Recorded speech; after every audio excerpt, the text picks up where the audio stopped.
attended at the Little Theater of Norfolk. And I went in with an idea which that was accepted, and it was a play I had already written. Before the first day of class, our teacher said, I recommend that you start from scratch. Don't bring in an existing play because all you'll do is rewrite. So we had to start from scratch, but I still kept two of my characters for me, which ended up making it difficult because when people suggested plot changes, I would think, no, Jack wouldn't do that. Or, no, Eileen wouldn't do that. So if I ever do it again, I'll start with new characters and a brand new play. But this is the 10-minute play, and Delia is going to read the stage directions, and then this is Jackie, and she's going to play Ralph. And Will is Jack, the barber, and Linda is his wife, Eileen. The scene, this barber shop at the end of the day. There's a barber's chair or tall stool and a small table with 2 chairs and a checkerboard. Jack holds a bottle of liniment and contorts to reach his back. Eileen enters. Here, honey, let me put that liniment on for you. Jack hands Eileen the bottle. After applying the liquid, she pulls his shirt down and rubs liniment onto her hands, wipes her hands on a rag, and starts to exit. If you're still in pain, don't go drinking that rot gut liquor you keep in the drawer. Take an aspirin. I already took a couple. Stop mothering me. Well, excuse me for wanting someone to care for. Our life has been fine without children, hasn't it? Why are you bringing that up now? I didn't bring it up. You were the one accusing me of mothering. If you'd had that back operation, you wouldn't go through this every day. You haven't been right since you fell in the ice last winter. Don't you want to be in good shape for retirement? Long walks on the beach, fishing off the dock. Starts to walk off stage. Did you lock the front door already? Why not? I'm done for the day. Just have to sweep up. Or we could leave it till tomorrow. Not over my dead body. Well, even if you were dead, you'd still make sure the shop was clean. Of course, if you retired. I could sit in my rocking chair all day and take a snooze between naps. You could play checkers. Eileen continues off stage. Jack goes to a drawer, pulls out a flask, takes a big gulp, and then slips the flask back in. He takes a broom from the corner and begins to sweep, wincing and holding his back. Eileen returns without the rag. For mercy's sake, let me have that broom. You're going to make your back worse. I've been doing this since I was a little shaver. You're starting to sound like Ralph Blake. Don't say that. You know I can't stand him. He's always hanging around here looking like a kicked dog. He's a lonely man, bless his heart. It's not easy fitting into a new place, especially a town this small. Now, come on, give me the broom. I can handle it myself. I'm not that old and hopeless. I've never said you were, but a wife should help when her husband needs it. Eileen fumbles with the broom and rubs her hands. I don't need that kind of help. Eileen and Jack struggle with the broom until they hear a knock. Who come here this late? Look, it's Ralph Blake.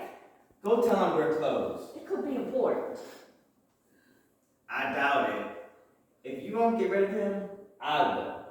Can't you give him a chance? With what he's offering for the shop, you could afford back surgery. I don't like the idea of starting to a stranger. How did he end up in our little town anyway? He was at loose ends after he left the Marines, with no family to go to, so he put his finger on a map and ended up here. Why was he kicked out? It was a medical discharge from malaria, remember? Is your memory going? Or are you also having hearing problems? You think I'm completely falling apart? When did you and Captain Ralph get so cozy? Hello, Ralph, come in. Ralph enters carrying a large envelope and puts it on the table. Can't you see we're closed? Somebody using liniment? You can cut the snow overnight. I need your help. Oh no, that's your line. Oh, I need your help. Isn't this sideburn whisker a little longer than the other one?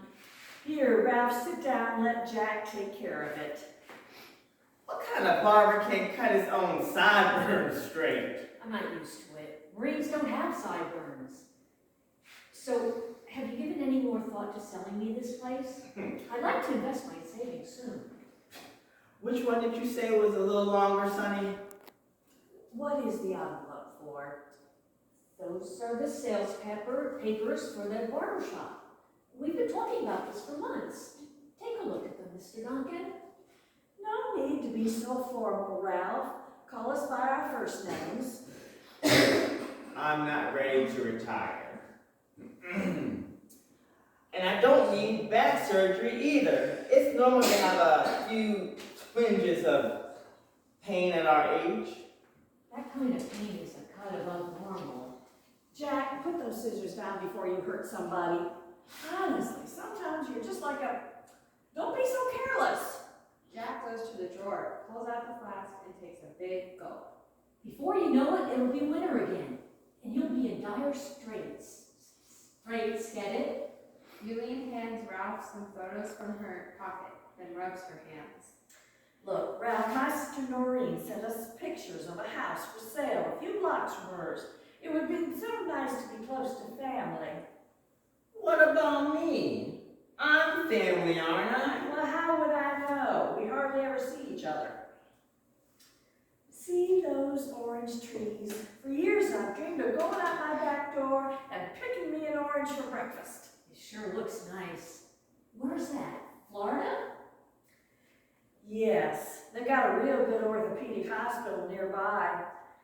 They did my brother-in-law's back last year, and he's in better shape than ever. Everyone's heard about your brother-in-law's back. There now, they match. You can go on home, Junior. In fact, why don't you go back to where you came from? Jack, shame on you. I don't know where I came from. I'm an orphan. Sure you are. Save your sob stories for the ladies. Jack! Now, the other sideburn looks higher. You must have lived somewhere before you joined up. Nowhere I could call home. Oh, bless your heart. The price on this house is right good, but I don't know how long they'll wait for us. Please, Jack, at least look at the papers. Sit back down. Sit back down, Sonny. Stay here.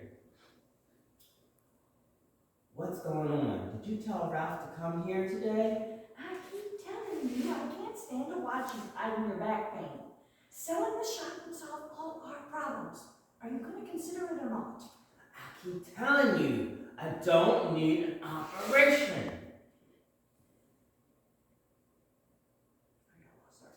I've waited long enough, and I mean it. I think Ralph could do with a trim in the back, too. Eileen exits. Do you need more time to think about selling? Let me sweep up while you consider it. Well, get your grip up. Like this? Slow down so you don't raise more dust.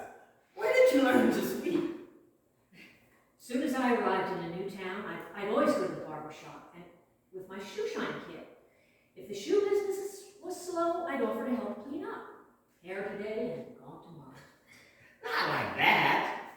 Stop trying to be clever and sweep it the other way. What other way? Keep it out of the corner. Why? Because my father died right in that spot, right on that there. I'm sorry, I didn't know. Of course you didn't. You're too wet behind the ears. I bet you didn't even know I was born upstairs. So was my father. I really am very sorry. What's your gold dang hurry to buy this shop anyway? It may seem quick to you, but not to me. Can you imagine what it's like to wake up alone every day and try to make the time pass talk to. I may not be good enough for the Marines, but I can still be useful, can't I? But all I've ever done is cut hair, and I'm too old to learn a new set of puns. You're half my age. What am I supposed to do? Take up knitting? Suppose I don't sign the papers. What will you do? I guess I'll have to go back on the road. Yulene enters with a big suitcase and bangs it on the floor. Jack, make up your mind right this minute or I'm leaving. It's the old empty suitcase trick from our first year of marriage. Watch how I hammer her, kiddo. You can't drive, you lean. How you getting to Florida? Ralph will drive me to the train station, won't you? I'll drive you all the way to Florida if it comes to that. Hold on. Don't tell me you're falling for that. Are you two in cahoots? Are you after both my business and my wife? No, sir, you got me all wrong. She's old enough to be... You want to get nagged to death? My daddy warned me about that, but I didn't listen.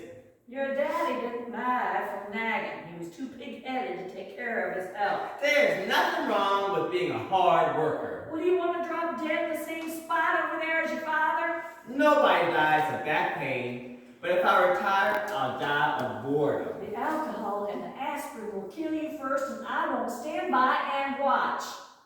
I'll go out on the highway and I'll start hitchhiking. Let me help you, Mrs. Duncan.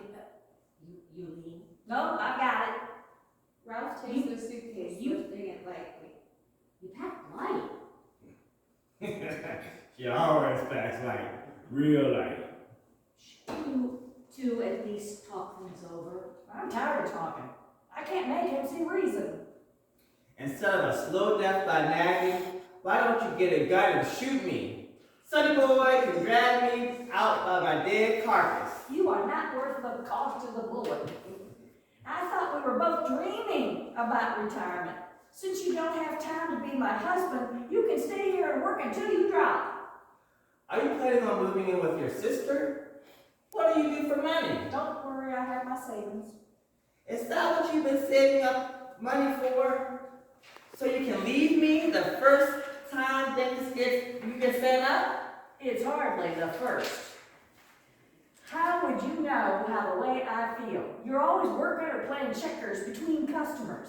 At least the beauty shop helped me pass the empty hours. That's what I need, a way to pass the time. I've waited long enough for you, Jack. I mean it. You two lonely hearts must have been planning this all along. No wonder you don't wear your wedding ring anymore. I'm surprised you actually noticed. What I've been planning, working, and saving for all these years was a nice, comfortable retirement for the two of us. I thought after all that waiting, we'd finally spend some time together. I promised you we would move someday. I'm just not ready to pull up stakes right now. Fine. You can go live upstairs, in the apartment upstairs. What about those ladies who rely on you to do their hair? Are you going to abandon them? They know how long I've been dreaming of moving to Florida. They'll be happy for me. The warm weather will be good for your arthritis. Arthritis? What are you talking about? That's for old people. While you were in the barber shop with your checker buddies, I got old and so did you, like it or not. I don't know how you can keep working with your hands all crippled up. What's going on here? Wouldn't I know if there was something wrong with my own wife? You would have to pay attention once in a while. She tries to hide it, but you know how small towns are. You know what, Jack? One of these days you'll be sorry you kept saying someday and maybe later. You'll wish you had another chance. Who are you to give me marriage advice? Mind your own business, you whippersnapper, and call me Mr. Duncan. I never meant to cause trouble. You're such a nice couple. How long have you been married? It'll be 36 7 years this September. Nearly 40 years of nagging seems longer. Almost 4 decades together. I envy you. I haven't even had a second date. Wouldn't it be a shame to throw all those years away over a silly thing like this? A 3-generation business is not a silly thing. Well, face it, there isn't going to be a 4th generation. We are all we have left. Please, Eugene, not in front of the boy. You're about to give up our marriage for your precious barber shop. Can't you try to compromise? At least talk it over. Do you really have arthritis? How come I never knew you? How about that?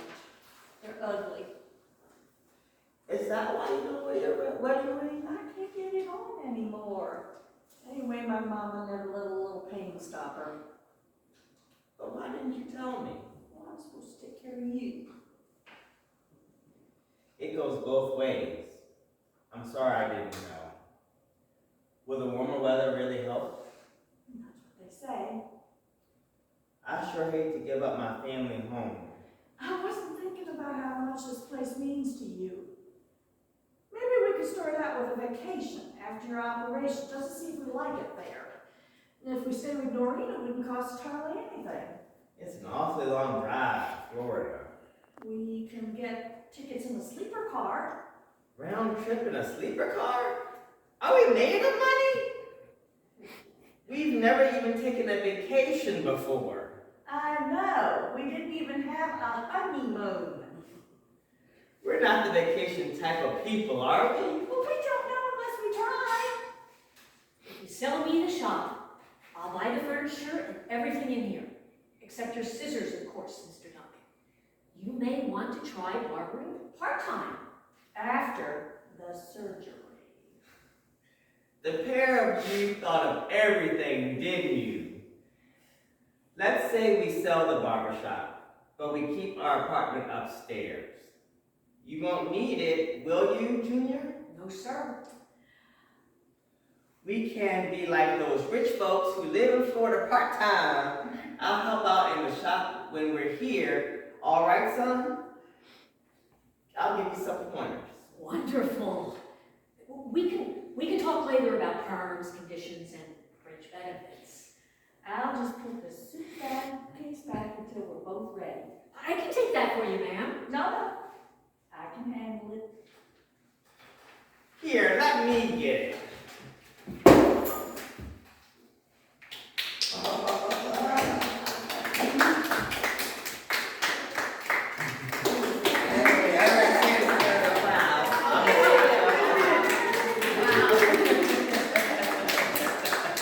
Very good. I love being your wife.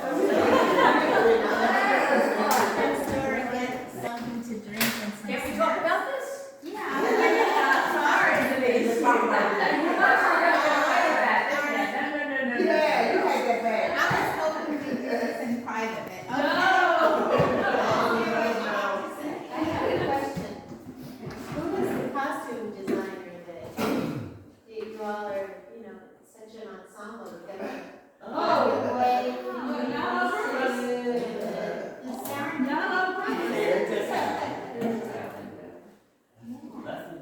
Do you have any questions you want to ask the audience? Oh, yeah, so what did you all think when the clothes fell out of the suitcase? Were She you was ready to go. Yeah. You was ready to just tolerating it, leaving. Yeah. I think it's a great visual, but I feel like the fact that they, as a couple, they've come to a compromise, and they are going to, go forward together with this new idea, as much as they're nagging back and forth. But I just think to end the play there is like, It's kind of jarring, yeah. yeah, Yeah. because Well, he can how give, does he feel about that? he can give, You guys are gonna leave It's him. gotta be another chapter. he can give an embarrassed expression, and Does, look at him like that, and the audience just laugh and let it over, I guess. does it feel like Eileen really deserves to leave with her packed suitcase? Or do you think that it's like she's being unreasonable? you could leave it open and when he opens it up, it's empty. And then he realizes she never would have left him, and he pulls her to him and hugs her. You know, and then they really do show their love. And, you know, it's kind of dependent upon what you feel about the ending. How is it you want to get that across? Yeah. Would it still be a close shave if the suitcase was empty? It was a close shave, because I wasn't sure. Yeah. I wasn't sure ever that Ralph could get him to do what he needed to do. I mean, she walked right back up the steps and get new clothes, get new clothes and stick them right back in and walk out. Yeah, or we could never open the suitcase, then and we never know. I like that one. Schrodinger's. Either that or at least have a pair of his underwear in there. So it looks like she was trying to encourage him to pack them in at the same Oh, time. I think that. You could have some slinky laundry and lingerie in there that she was gonna wear. The next guy. There are all kinds of stories we could come up with. What you wanna do? You got Ralph, you got somebody in Florida already, what's going on? Exactly. Yeah, Exactly. I like the clothes and in performance, his expression of, and I was so busy watching this, I didn't see your expression of like, oh, she's serious. He was supposed to see that suitcase back. yeah. Yeah. Yes, he made a point of And saying. he made a point to take it upstairs and boom, it came out, so. Yeah, for me, I love it. We saw it the other week too. That it's actually full because I'm like, oh yeah, I'm gonna take it upstairs, thinking that it's empty. And I'm already started to compromise. But that suitcase being empty would have been, I would have went right back to, I'm not gonna sell. But because the suitcase actually had clothes in it, there was this pattern that had been done before, but there was something different this time. Wow. And that's what's She going stood to up for her. Absolutely. You know, he has to find the believer. Yeah. And that's what causes that to happen. I think it's why you put that in there, is that. Yeah, we were gonna be. We just, she heard but she had to touch and feel the thing, she touched with the nurturing thing that I'm still gonna be here. Yeah. This is why I wanted to touch him, so that they knew I was more than just a nag. You know, that he was somebody I really wanted to come with me. Right. And of course, after all those years of marriage, of course. Yeah. You're the young question. I have a strong belief in marriage still at this point. Well, I think A lot of women my age don't. but the thing is, you were saying though, you know, enough's enough. You know, the two cases packed, but that was to get Jack to say, okay, you know, I have to change. Or yeah, I'm gonna go down to Florida and meet my young Florida guy. I'll buy new stuff for that. Was there anything else that you had a question about or that seemed strange to you? Question. First time you guys see the script and read it? As a group, yeah. Really awesome. No, I'd never read it before. You sound just like you. Yeah, Did I? Yeah. You are, yeah. I am the old lady. That's the only parts I ever get now. All old ladies. I'm okay with that. Yeah, I think the characters are really clear and sharply drawn, the dialogue's good, and yeah, it moves along and it created a change. Did the teacher have a specific goal in mind? Like, should she say have so many characters, or did she give you any parameters at all? We were supposed to have 3 to 4 characters, and we started out our first reading. I had another character who I ended up booting because he was just kind of an intermediary, and so that gave Ralph more lines. Ralph, He yeah, was more important. Yeah. It was interesting being Jack instead of Ralph. Thank you, that was different. Yeah. Yeah. Well, That was fun. at the end of the play, I want to know more about Ralph, I think. I think the two of them are pretty clear. Yeah, I wanted a lot. But Ralph's a mystery, which is interesting. So you'd need some sort of sequel or something. Because now I'm all interested in what's Ralph's deal here? Why is he? Because he brings up a lot of good questions. You You bring up a lot of good questions as to where he was from. no, why did he leave the military? Why doesn't he have a wife? Why is he has no family? Why is he here? What's I was wrong? hoping the puns would take care of that. That didn't answer your questions. No, I mean, the puns and I love that line. no, he's interesting. I mean, they're the main gist of this story. Yeah, we only had, since we only had 10 minutes. Yeah, it's only so far you can go. Yeah. But I am gonna keep working on it. How did this reading compare to the one? In the other reading, they couldn't get enough men either, so they chose to have Ralph be the guy, and the couple was women. And one of the women was really, dramatic and loud. She played Jack, and she was really fascinating, and then Yulene was kind of meek and quiet. Oh, no. Which, it was a really different feeling. Yeah, it would be. Is this more what you had in mind? Yeah. Okay. Yeah, 'cause they're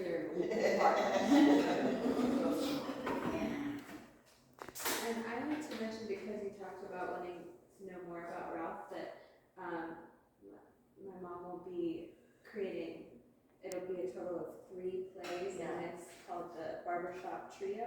And so there's Barbershop Quartet. Yeah. Barbershop Gossip is the next play. which Yeah, is- it's actually previous to this in time, yeah. So that one happens before this one, and then the end one will be longer too. So I guess it'll have Ralph in it. Yeah, I would like to see more of Yeah, characters. I'd love to see more about. Yeah, because now he's bought the barbershop, I want to know what's going to go on with it. Interesting. Okay. Well, I just wanted to share that the themes really struck close to home. Been married about 38 years, together 42, we've been talking about retirement and how soon can we do it, and just really hit home. And I don't know Yeah, I think a how you got lot of to people- it like that. A lot of people who would come to Lancaster certainly would appreciate that. Yeah. Definitely, 'cause Yeah, our that's- demographics here is that everybody's retired. So they've already been through that. Yeah, they probably know it very well.